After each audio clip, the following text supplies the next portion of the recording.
Evangeliste John Migabo Basoza tugiye kumva ijambo ry'Imana nkuko nabasezeranije ushize. Ni video ya gatandatu. Ni video ya gatandatu rero ifite umutwe ugira uti buri wese yaremwe mu ishusho y'Imana. Ndagira ngo rero mbere yuko dutangira dusenge mu ndirimbo mu izina rya Yesu. Hanyuma niturangiza gusenga mu ndirimbo nkunda cyane yo kwiragiza Imana, tubone kumva ijambo ryayo. Uwiteka n'umunyambabazi, n'umukunzi wacu udahemuka, ntawarondora imbaraga agira, ntawagera urukundo rwe rwinshi. Niwe tangiriro n'imperuka, aturindisha imbaraga nyinshi. Tumushimiye ibyatubayeho, tumuragije n'ibiri imbere. Uwiteka n'umunyambabazi, tujyane. Uwiteka n'umunyambabazi, n'umukunzi wacu udahemuka, ntawarondora imbaraga agira, ntawagera urukundo rwe rwinshi. Amen. Niwe tangiriro n'imperuka, aturindisha imbaraga nyinshi. Tumushimiye ibyatubayeho, tumuragije n'ibiri imbere. Amen. Amen. Imana ihabwe icyubahiro. Mu ijambo ryayo twaremwe mu ishusho y'Imana. Tugiye gusoma les théories bibliques nko nababwiye, ibyanditswe byera twabyinjiyemo ko twasenze. Imana yaduhaye Umwuka Wera tubona uburenganzira.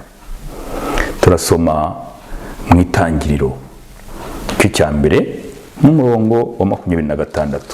Itangiriro igice cya mbere n'umurongo wa 26 baravuga ngo Imana iravuga iti turimo umuntu agira ishusho yacu ase natwe, batware amafi yo mu nyanja n'inyoni n'ibisiga byo mu kirere n'amatungo n'isi yose n'ikiguruka hasi cyose. Imana irema umuntu ngo agire ishusho yayo, afite ishusho y'Imana niko yamuremye, kandi ahamwumve neza. Umugore n'umugabo niko bombi yabaremye. Amen. Umudamu, umugabo niko Imana bombi yabaremye. Muri abo bombi, ari umugabo ari umudamu, harimo umukene, umukire, umwirabura, umuzungu, habamo abasazi, habamo abarwayi, habamo ndetse n'abatemera Imana, aribo dukunza kwita abanyabyaha. Ariko iryo jambo sinkunda kurikoresha, aho ugiye nkunda gukoresha ngo abatemera cyangwa se abataramenya neza agaciro k'Imana kuri twebwe. Umunyabyaha byo ni irindi jambo rikomeye umuntu adapfa kuritura gutya ngo akubita hasi. Amen.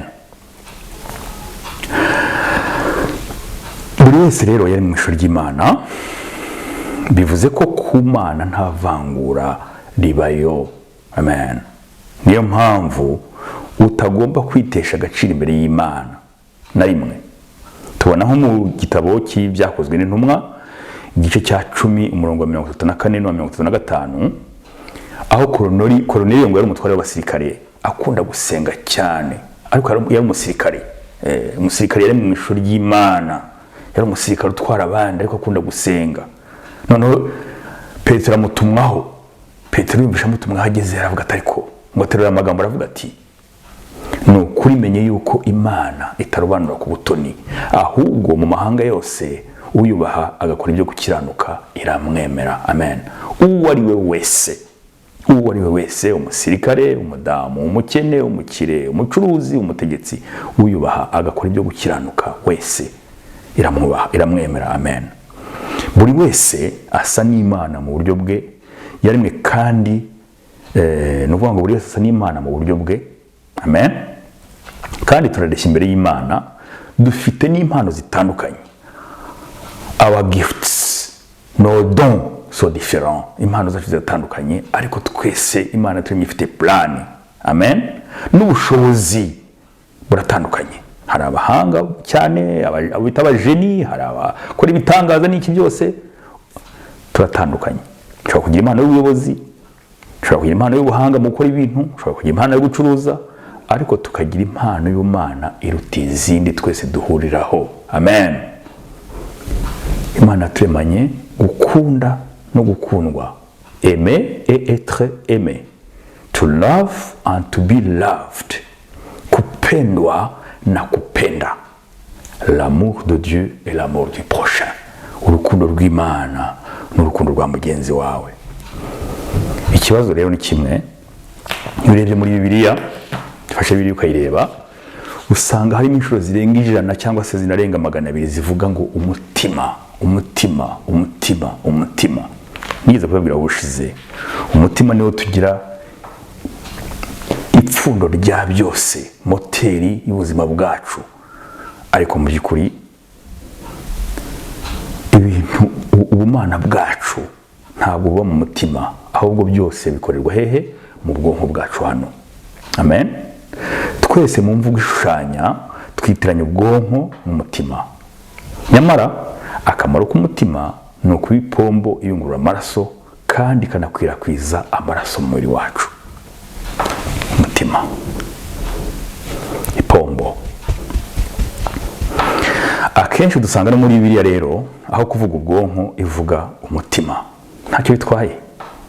Gusa ikibitera nuko umutima ari inyama y'umubiri inyeganyega tukayumva, cyangwa wakwiruka wahagiye, cyangwa ugize ubwoba ugatera cyane.